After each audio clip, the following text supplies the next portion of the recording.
Hello good people, welcome to my tutorial. Today we'll be learning about the very basics of limits and your teacher for this course is Naeem Hussain. So what is a limit?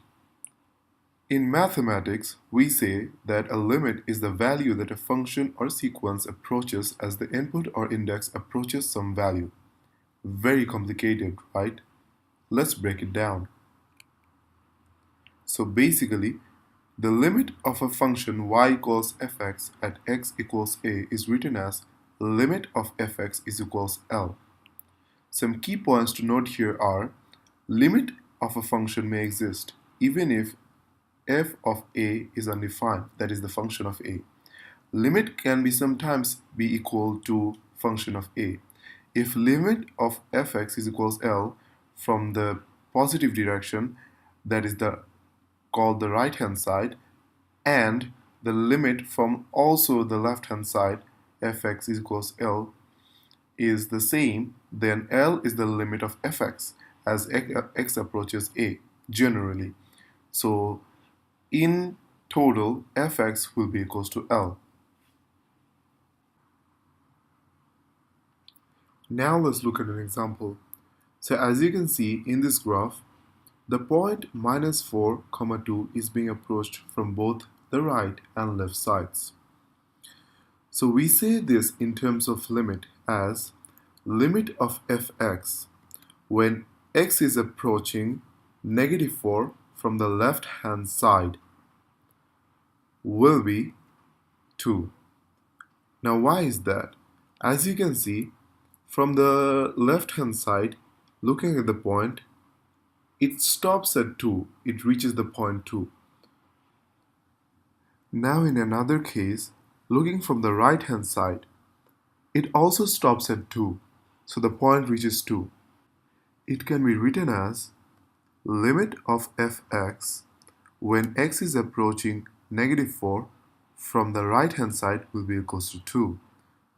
So, as we know now that the limit of fx is approaching 2 from both sides, that is the right hand side and the left hand side.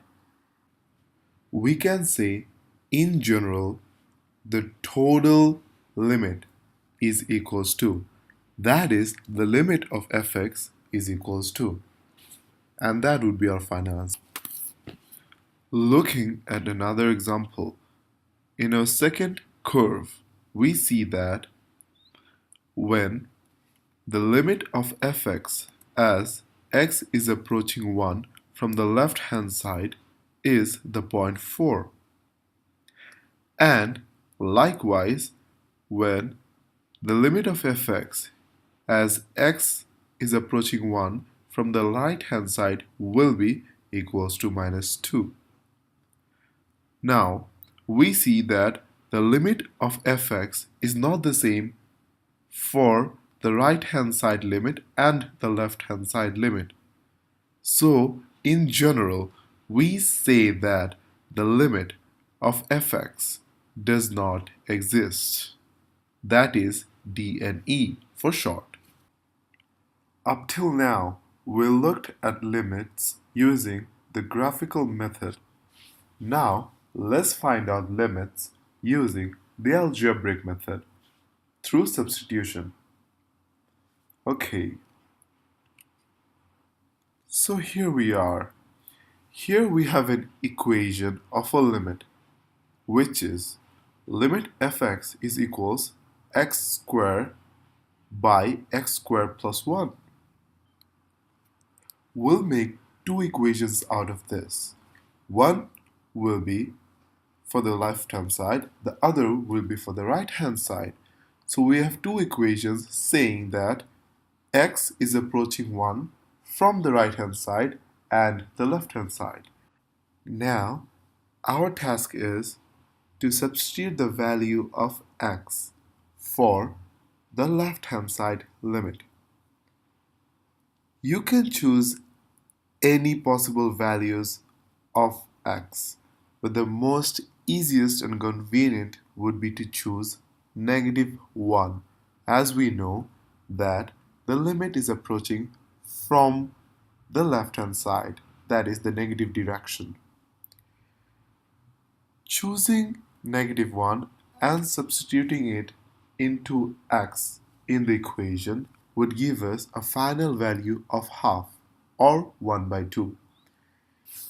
Now for the right hand side limit, we'll again choose 1, but in this case it would be a positive one, as we know that the limit is approaching 1, or x is approaching 1 from the right hand side, that is the positive direction. So substituting 1 into the equation will give us a final answer of half, otherwise 1/2. So we can see here that the value for the left hand side limit and the right hand side limit as x approaches 1 from the right hand side and left hand side are exactly the same. So we can finally say that in general, the limit of fx is equals to half. Looking at a similar example now, we see that in another case, the limit of fx are not the same for the right hand side limit and the left hand side limit.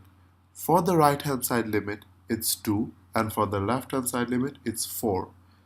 In this case, we say that the limit of fx does not exist in general, as the right hand side limit and the left hand side limit does not exactly match. That will be all for today. See you in our next lecture. Thank you for listening.